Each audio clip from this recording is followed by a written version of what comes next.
I ran away from my wedding, on the very day of the ceremony. John Smith, want to elope? Oh? You want me to do something so reckless? John twirled a strand of my hair around his finger, playing with it casually. I remember you weren't invited to the wedding, yet here you are standing outside. I doubt you just happened to be passing by. It's just that I've never been one for morals. John was in a hurry. It was already 9 in the evening, and he managed to get a civil servant to come over and issue us a marriage certificate. The official handed us the certificate with a look of resignation. Smile. The official, knowing better than to provoke him, quickly put on a fake smile. Only then did John take the certificate, satisfied. I stared blankly at the little red booklet. When Michael Johnson and I went to get our certificate, it started pouring rain. His mother said it was a bad omen and postponed it until after the wedding. In hindsight, that rainstorm was a blessing in disguise. Let's go home now! John said, taking my hand. Wait a moment. I looked at him, puzzled. He just pursed his lips and stubbornly insisted on staying outside a bit longer. It wasn't until we got home that I understood why he wanted to stay outside. He had decorated the entire house with wedding symbols, even changing the bed linens to bright red. I hesitated in front of the king-size bed. John came out of the bathroom, wrapped in a towel, steam rising from his body. My face turned red, and I avoided his gaze. I'll sleep in the guest room. I tried to leave, but John scooped me up. What newlyweds sleep in separate rooms?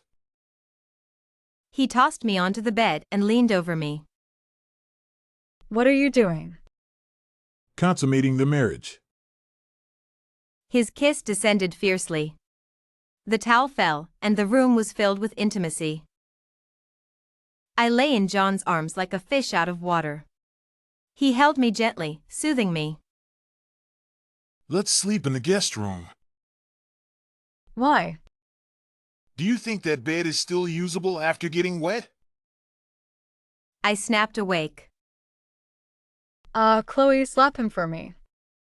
My runaway wedding caused quite a stir in the upper circles of Haicheng. On top of that, someone leaked that John and I had already gotten married, putting us in the spotlight. In my previous life, Michael Johnson wasn't faithful after our wedding. There were even women who came to me, visibly expecting. This time, he probably hasn't cleaned up his mess yet, and I need to seize this opportunity. The immediate task was to rationalize my runaway wedding. I hired someone to follow and photograph Michael, but before I got any updates, my thoughts were disrupted. In front of me was an opened package, filled with intimate photos of Michael and various women. The sender was anonymous, with no information. At first, I thought John had arranged it, but then I realized we lived together. He could have just handed them to me directly, without the need for a package. Never mind, I couldn't dwell on it. I contacted several media outlets and handed the photos to them. The pen of a journalist is mighty, and soon the public opinion shifted. Michael faced increasing criticism, but my heart remained unsettled.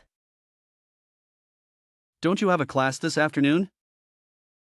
John Smith suddenly interrupted my thoughts. I nodded. He picked up the backpack beside him. Let's go. I'll take you to school. I jogged to keep up with John Smith, but he slowed his pace to walk beside me. He drove to the school gate, got out, and handed me my backpack, just like sending a little kid to kindergarten. Before leaving, he patted my head and teased. Emily Davis, be a good student. I'll pick you up tonight. Get lost. I laughed and scolded, then turned and walked into the school. At the classroom door, I saw Michael Johnson talking to Lily White. Lily noticed me and waved happily. This was the first time Michael and I met after the runaway marriage. He wasn't angry or questioning, he just smiled at me with a determined look in his eyes. Emily Davis, are you out of your mind? Letting go of a good catch like Michael Johnson to be with that playboy John Smith? John Smith is pretty good, and Michael Johnson's scandals are already well known. Men fooling around is normal. In the end, you'll still be the main wife, and the Johnson family only recognizes you. Her words made me uncomfortable, so I chose to ignore her. In my previous life, Lily and Michael met a month after his marriage. Why did they meet even though Michael and I broke up, and why did the timeline change? Because of Michael and Lily's presence, I was distracted throughout the afternoon classes. It wasn't until John Smith came to pick me up in the evening that I snapped back to reality. Emily Davis, I'm here to take you home. Everyone around looked over, and I blushed, running to him and covering his mouth. Be mindful. John Smith took it further, kissing my palm. I pulled my hand back as if electrocuted and glared at him. He naturally took my backpack. How was your day? It was fine. There's a party at the Chen family tonight. Want to come and meet some people? I nodded in agreement. The party was bustling with people from all walks of life. When John Smith and I arrived, all eyes were on us. John was called to see his grandfather, but didn't take me along. No big deal, I wandered to the dessert area to eat. Well, if it isn't Miss Davis. Newlywed and already alone? Several mocking voices surrounded me. I looked up to see Emily Davis leading her group of friends. I heard Mr. Chen's will is out, and John Smith gets nothing. Some people's plans have fallen through. Emily Davis, you and your precious John Smith can fall together. Michael Johnson is mine. I rolled my eyes so hard they almost got stuck. Just as I was about to retort, I was interrupted. Even if I weren't with Emily, I wouldn't go for someone like you. Michael Johnson's voice. Emily's expression faltered. Michael! Miss Davis, your perfume is overwhelming. Emily's face looked like she had swallowed a fly. My expression wasn't much better. Michael had always been indiscriminate, even having Emily in his list of lovers in my past life. A large hand wrapped around my waist, and John Smith whispered in my ear. Honey, I leave you alone for a moment, and you're already attracting attention? Michael's gaze was fixed on John Smith. So, Mr. Johnson, have you no shame now, relentlessly pursuing my wife? John Smith, don't get too smug. John kissed me on the cheek, making his point clear. And you all, not much to look at and foul-mouthed too. No wonder no one in the Haicheng circle wants you. John pointed at them, scolding. Emily Davis and the others turned red with anger and had to leave in a huff. Sophia Brown is the legitimate granddaughter-in-law of the Smith family. Who are you to criticize her? Think about your own status before you speak. Not every crow can pretend to be a phoenix. John pinched my cheek. Aren't you quite fierce at home? Why are you such a pushover outside? I really just didn't have time to speak up. John whispered in my ear, ignoring everyone else, while Michael's face twisted with rage before he finally stormed off. As soon as Michael left, John's expression darkened. Are you jealous? No. Your mouth is the hardest part of you. You don't know how hard my mouth can be? As I panted in John's arms, he added. My mouth isn't hard, but my wife's is definitely soft. Grandpa Smith did indeed call John over to discuss the inheritance. John had a share of the inheritance, but the condition was that he had to achieve something significant. In his previous life, John built his empire from scratch, reaching the same heights as Michael's family business, undoubtedly with the help of the inheritance. Dad, do we still have that piece of land? Yes, we do. I originally planned to collaborate with the Johnson Group after you married Michael, but after what happened, it's just been sitting there. I understand. After hanging up, my thoughts drifted again. Michael married me for that piece of land in the south of the city. He used its development to become the richest man in Haicheng. That land cannot fall into Michael's hands. But in Haicheng, he dominates. If he wants it, no one dares to compete. Maybe I can use that land to give John a chance. I ran to the study to find John, discovering he was looking at documents for registering a company. Seeing me, John closed his laptop and pulled me into his arms. Missed me? Do you want to start a company? He didn't deny it, and my eyes lit up. I can help you. I have a piece of land, the one in the south of the city. He grabbed the back of my neck. Do I look like someone who lives off others? I'm not giving it to you. Consider it my investment in you. You'll give me dividends in the future. John didn't say anything, but I knew he was tempted. His reputation in Haicheng was too poor, and no company was willing to cooperate with him. But this piece of land was a hot commodity. Once he got the development rights, everything would fall into place. I'll go out and try first. If I hit a wall, I'll come back and rely on my wife. Such stubborn pride. I glared at him.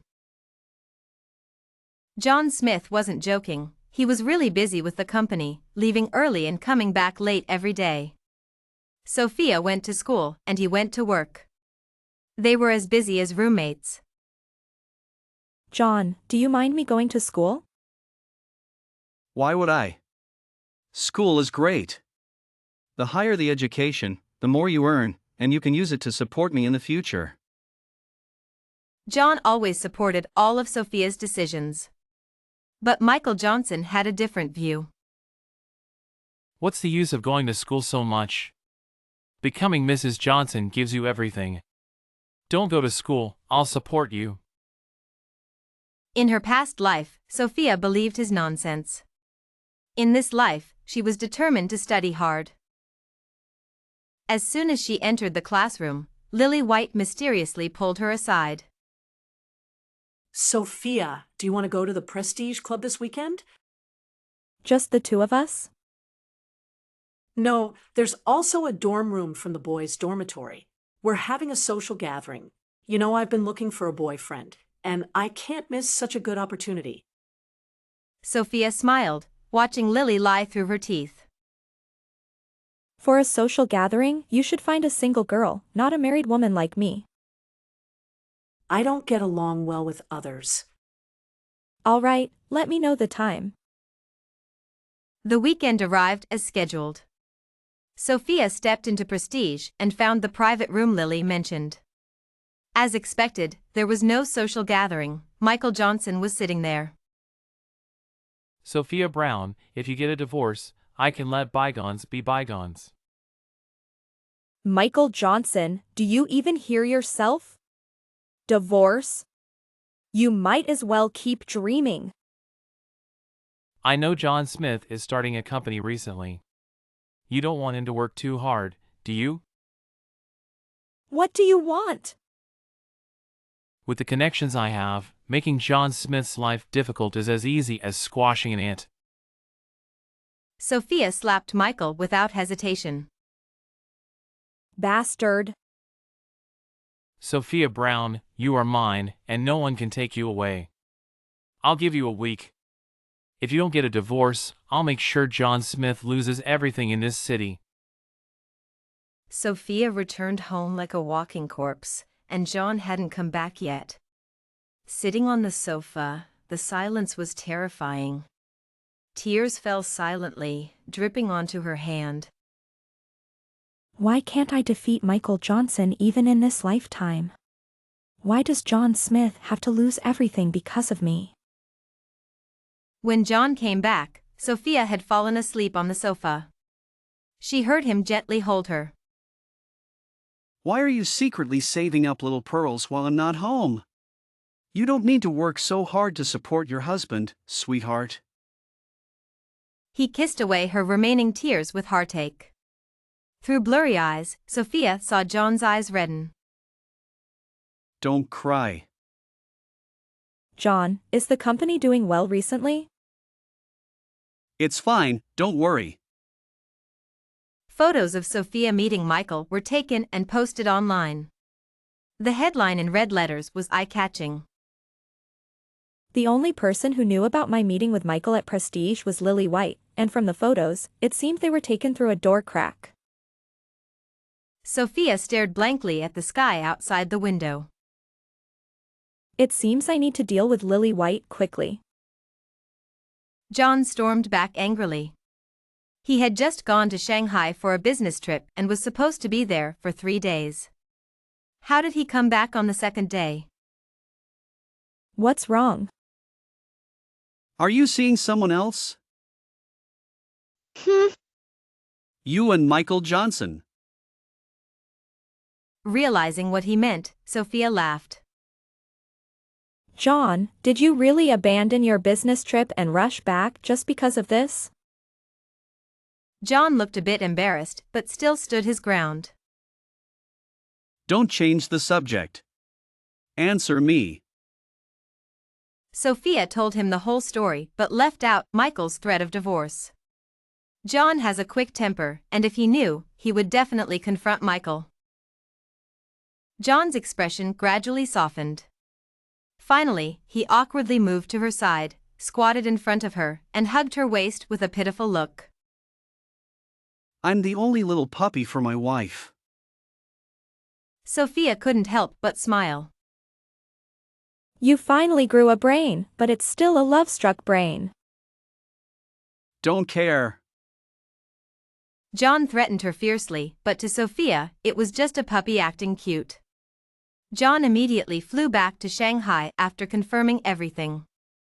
As he left, Sophia even heard his business partner calling him a henpecked husband over the phone. He didn't get angry, he seemed quite proud instead. I slammed my hand on Lily White's desk, startling her. She looked up at me. What's wrong? How much did Michael Johnson pay you? She hesitated, pretending not to understand. Lily White, there was no social gathering. It was just an excuse for you to trick me into meeting Michael Johnson.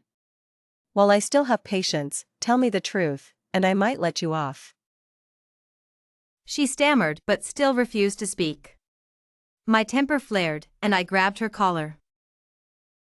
Lily White, someone like Michael Johnson is only worth your effort. I don't care how you fawn over him, but don't cross my line. Her eyes reddened. What's wrong with Michael Johnson? He's a scoundrel, and only you could be fooled by his facade. Get out while you can, or you won't know what hit you in the end. She wavered. If I tell you, will you really let me go? I nodded. Michael Johnson promised me a spot in a lab. You know my grades have always been poor. Getting into graduate school was pure luck, but my grades aren't good enough for the lab. One time, Michael Johnson approached me, saying he could help provided I kept an eye on you and lured you out when necessary. That's it? Lily White lowered her eyes. Yes, he doesn't trust me much. We don't contact each other often. Lily White, I can get you a spot in the lab too. She looked up at me in surprise. The Johnson Group's business isn't clean. It dominates the city because it has government connections. With such collusion, Michael Johnson's business naturally thrives. I remember that Michael Johnson's dirty company accounts are hidden in his safe, in a house I've never been to. I sent Lily White a few photos. These are all the properties under Michael Johnson's name.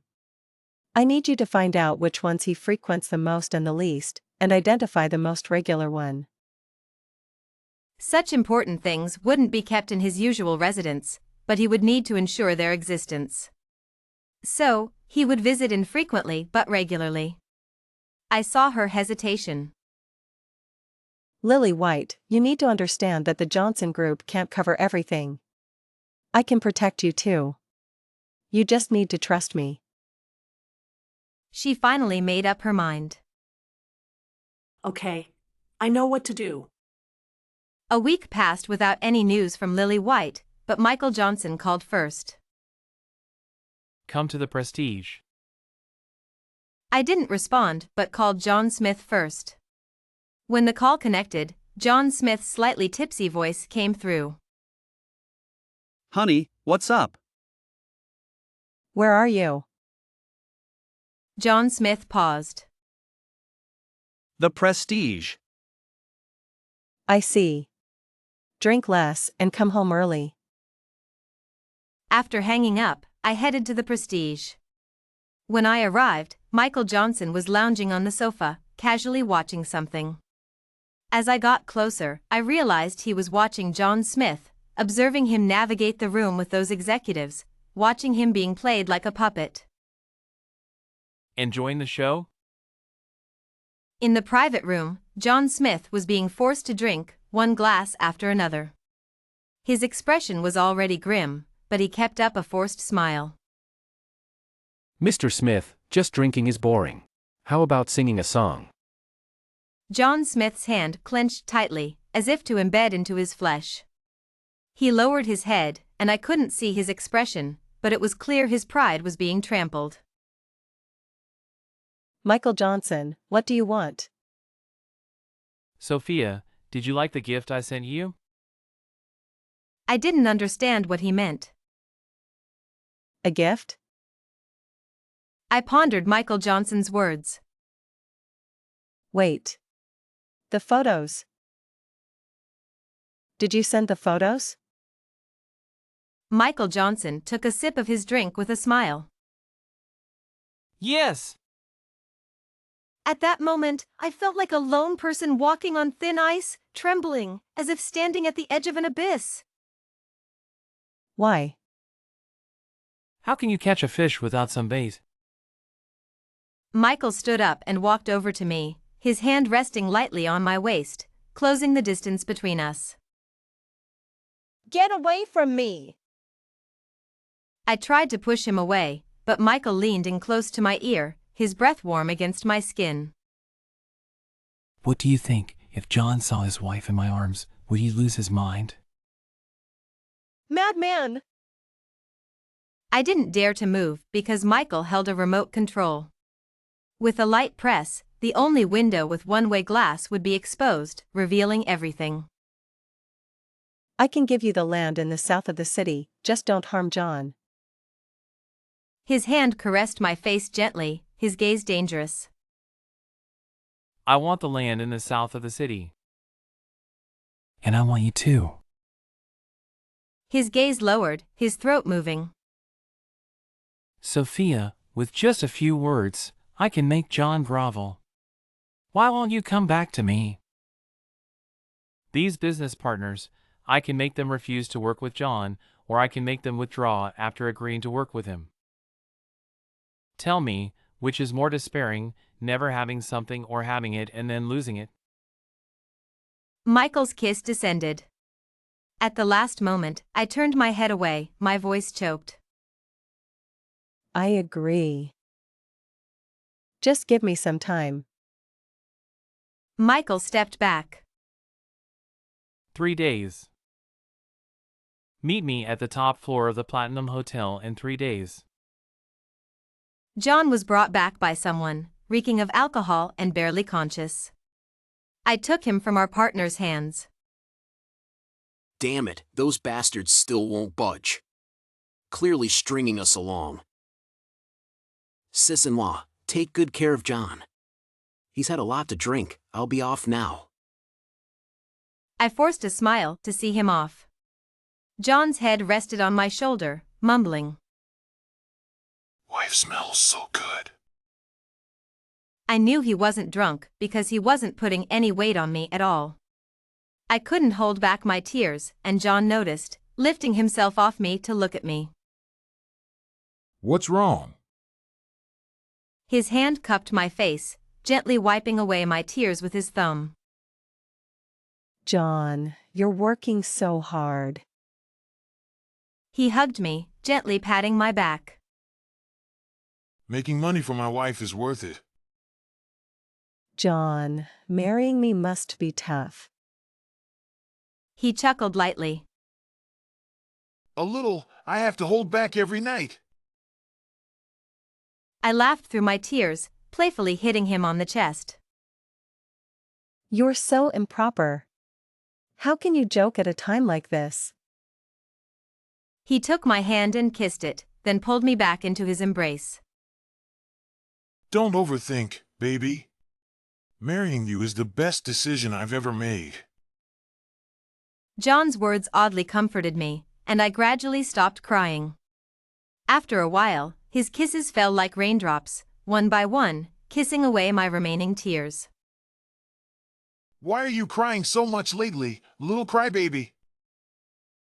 Don't dislike me. How could I? I just prefer it when you cry in bed. Ah, he really shouldn't be allowed to speak. John stared at me. So why were you crying? Because of Michael. He's warned all your business partners. They won't work with you. He flicked my forehead with his finger.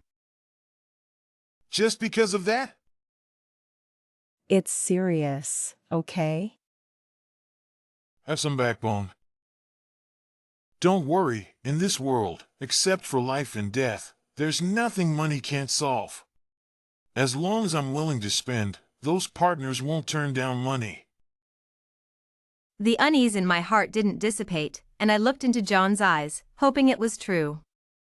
John pinched my waist, his tone dangerous. Did you secretly meet with Michael again? Huh? That's not the point. He scooped me up in his arms. Sophia, you're in trouble. I was wrong, honey. John's husky voice sounded.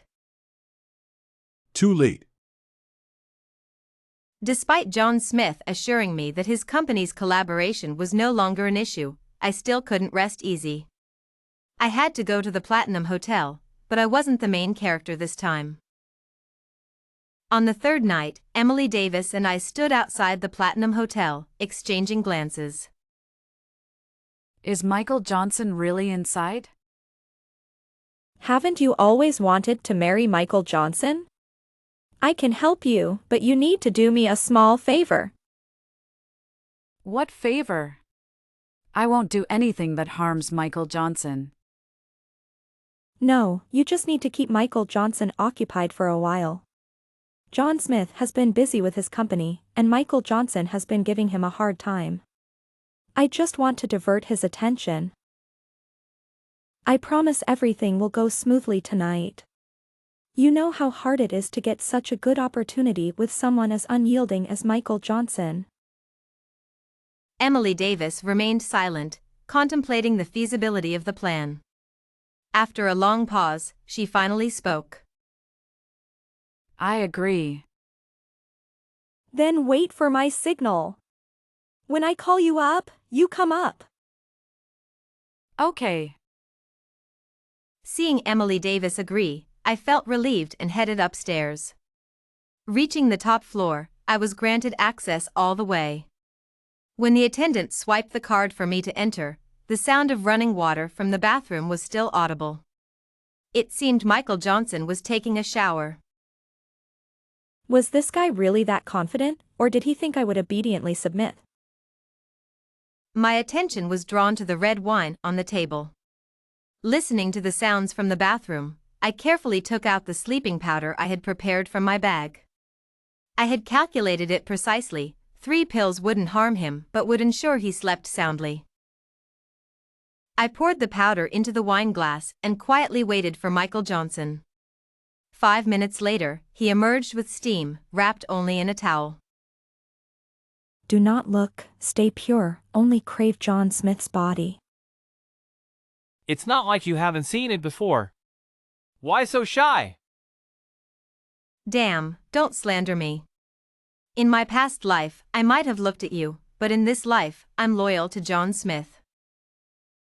Michael Johnson sat beside me, placing his hand on my thigh. Have you thought it through? Yes, but there's a cooling off period for divorce, so it can't be done right now. No problem.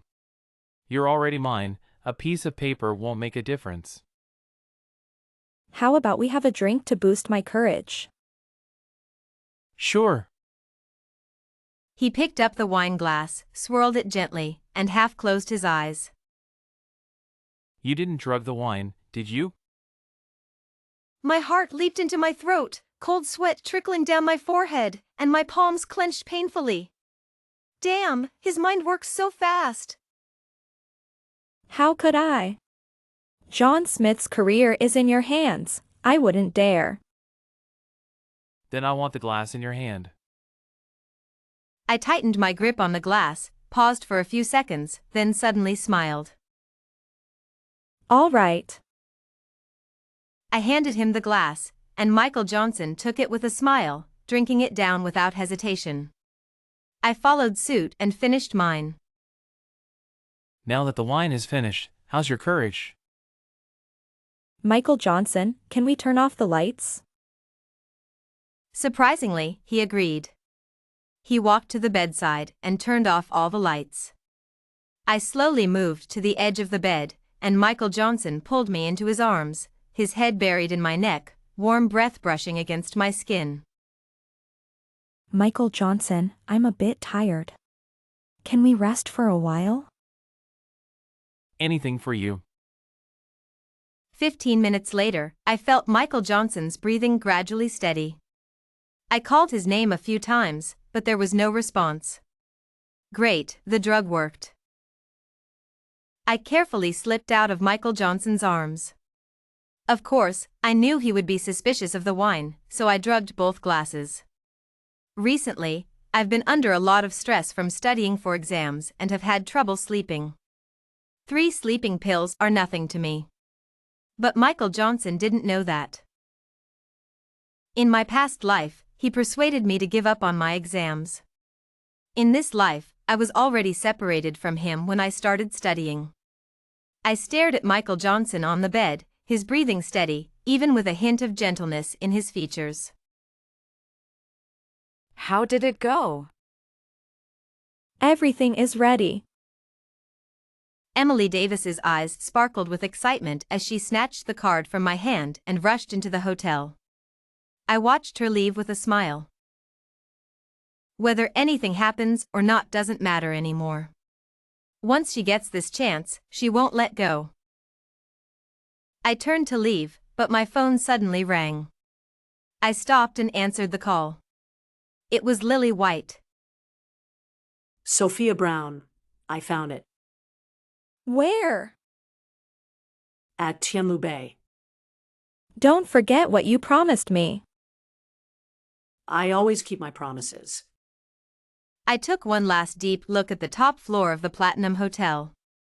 This drama is finally coming to an end. When I got home, John Smith, who had been asleep, was sitting on the couch, looking like a husband who had been wronged. Feeling guilty, I moved closer to him. Come here. I quickly sat beside him, looking obedient.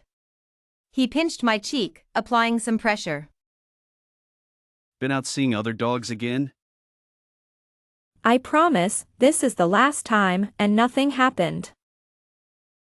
You really are a handful. Honey, you're the best. His heartbeat echoed in my ear, thumping steadily. Stop being cute. This is serious, and I'm very angry. We'll add one more time this week. Really? Really, I'll make it up to you now. John Smith's anger vanished as he scooped me up and hurried to the bedroom. Shower first. The next morning, I woke up before John Smith. His stubble had grown out, and it had scratched me painfully when he kissed me last night. Dark circles shadowed his eyes. I touched his chin, but John Smith grabbed my hand. Awake? Sleep a bit more. Saying this, he pulled me into his arms. I hugged his waist tightly. John Smith, can we make a promise? Go ahead. If I ever hang up on you when you call, it means I need to talk to you. John Smith's eyes instantly cleared. He looked down at me. What are you planning? Nothing, just in case something unexpected happens. He sighed and held me tighter. Take care of yourself. After that day, Emily Davis relentlessly pursued Michael Johnson, insisting they had been together that night. The Davis family even went to the Johnson family to force a marriage. I heard Michael Johnson was extremely troubled. John Smith's company was also gradually getting on track. Amidst all this chaos, it was the perfect time to visit Tianlu Bay. I took a taxi to Tianlu Bay and stood at Michael Johnson's doorstep. Damn, it was a password lock. I was about to call a locksmith when I decided to try Michael Johnson's birthday. Password incorrect.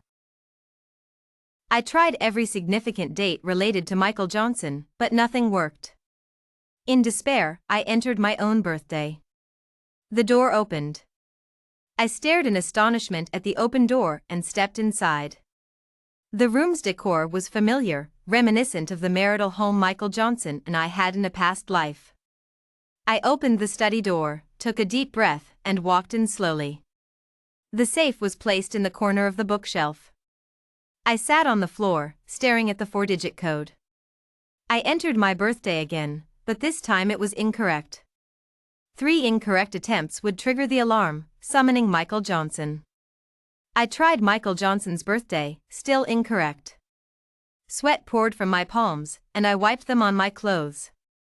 Finally, with trembling hands, I entered 0625, the date we got our marriage certificate in the past life.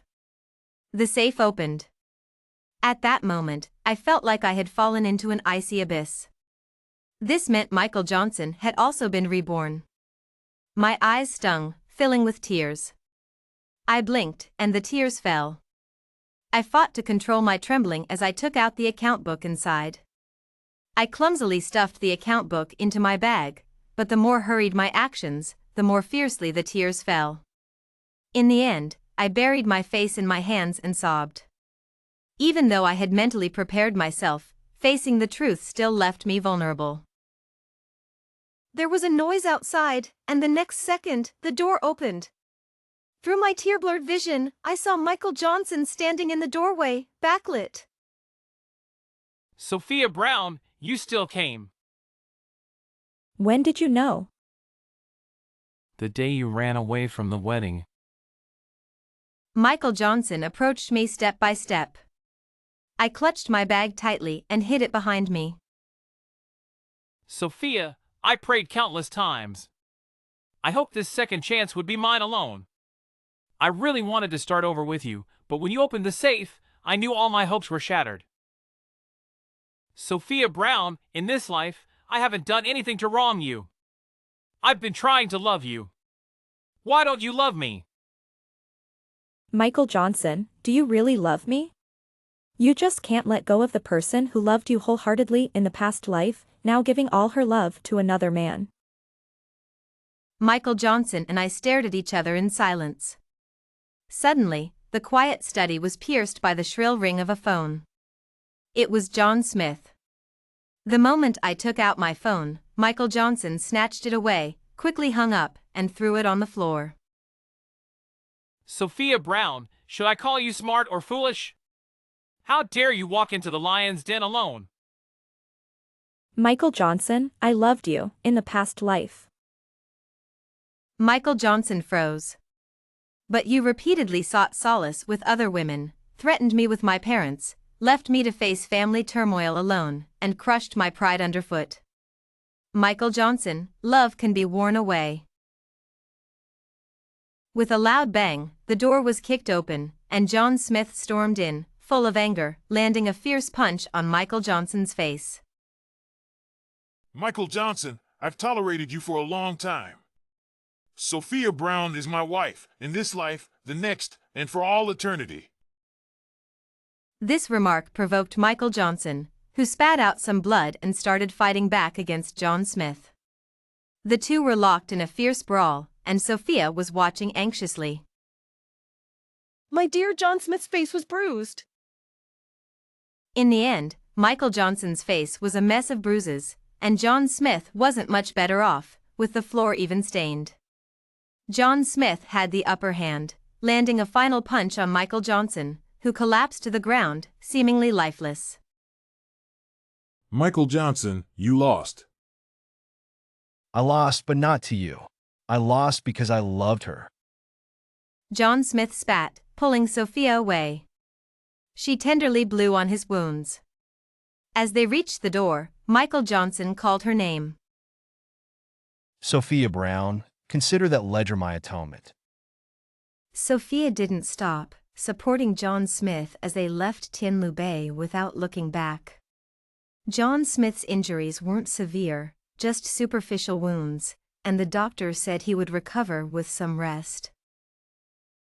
You could have just taken me away. Why did you have to fight? Look at the state you're in now. How could any man tolerate someone repeatedly coveting his wife? True. How did you know I was at Tianlu Bay? The moment you mentioned it, I knew something was up, so I put a tracker on your phone. When I saw you staying at Tianlu Bay, I knew something was wrong since we don't have a house there. I investigated and found out Michael Johnson had a place there. When you hung up on me, I knew something was wrong, so I rushed over. You're so smart, hubby. John Smith's ears turned red. Of course, who do you think your husband is? Sophia handed Michael Johnson's ledger to the police, and they acted quickly, soon arresting him and uncovering evidence of various bribes to officials by the Johnson family. The verdict came swiftly. On the day of the sentencing, the sun was shining, and the breeze was gentle. Michael Johnson was sentenced to life imprisonment, and he would spend the rest of his life atoning for his mistakes in prison. John Smith developed the land in the southern part of the city, and the new development sold out immediately. Grandfather saw John Smith's achievements and left him 15% of the company's shares in his will. John Smith's wealth skyrocketed, making him the richest man in Haicheng. People in Haicheng said John Smith had turned his life around. Only Sophia knew that her John Smith had always been outstanding. Wife, come to the rooftop. Sophia received a message from John Smith right after school, feeling puzzled but still heading to the rooftop. The moment she opened the door, her eyes were filled with lights. The rooftop was adorned with star-shaped lights, roses were everywhere, and the walls were covered with photos, each one of her. There were photos from high school, university, and many from after their marriage. She looked at each one, all secretly taken by John Smith. Wife. Sophia turned to look at him, and in the instant their eyes met, she saw her reflection clearly in his pupils. So, you've loved me for so many years. Silly John Smith. He knelt on one knee before her, trembling hands holding up a diamond ring, his voice choked with emotion. When we got married, it was too rushed. I just wanted to make sure you wouldn't run away, but I didn't give you what you deserved. Sophia Brown, I have the ability now. I can give you everything you want. Will you marry me? I will. Sophia used to think that a proposal with roses and kneeling was too cliché, but when it actually happened to her, she was still moved to tears. Or maybe, as long as it's John Smith standing there, she was willing to cross mountains and seas to love him. Why are they all secretly taken? John Smith's face rarely turned red, but he still stubbornly said, I just like the beauty of those unguarded moments. Well, forget it then. I was thinking of taking a photo together. John Smith got anxious, grabbing her hand. Let's take one. Right now. It won't capture that unguarded beauty. I admit it, I'm a coward, afraid to take a photo with you. Sophia smiled, leaned closer to John Smith, raised her phone, kissed his cheek, and pressed the shutter. In the photo, John Smith looked a bit stunned but still adorable. Realizing what had happened, he hugged me. We'll take wedding photos tomorrow and hang them all over the company. Hey, that's so silly. I don't care. I want everyone in the company to envy me for having a wife. Sophia looked at his face and smiled softly. John Smith, we'll have many, many photos together. Because we have many, many years ahead.